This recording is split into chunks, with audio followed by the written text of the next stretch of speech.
আসসালামু আলাইকুম। আজ জাতির বিবেকের কাছে নাড়া দেব। জননেত্রী শেখ হাসিনা 560টা মডেল মসজিদ করার পরেও উনি দোজকি।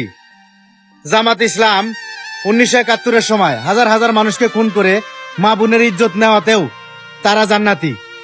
বঙ্গবন্ধু বঙ্গবন্ধু ফাউন্ডেশন করছে, বঙ্গবন্ধু ইস্তেমায় জায়গা কিনে দিছে। এখন ওই ইস্তেমাই দাঁড়িয়েই বলে বঙ্গবন্ধু হিন্দু পরিবারের সন্তান। জাতি কোথায়, জাতির বিবেক কোথায়?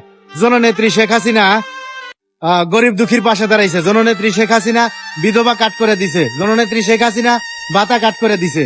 তারপরেও তাকে বলা হয় স্বৈরাচার। আজ আমরা কোন জাতি? আপনার বিবেকের কাছে প্রশ্ন করেন।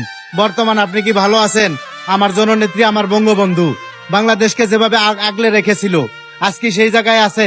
জাতির কাছে আমি প্রশ্ন রেখে যেতে চাই এবং সেই সাথে বলতে চাই, জামাত ইসলাম শয়তানের দেওয়া দল, ইসলাম আমার আল্লাহর দেওয়া দল। আল্লাহর দেওয়ার দল আমি মানি। আশা করি বুঝতে পারছেন। ধন্যবাদ।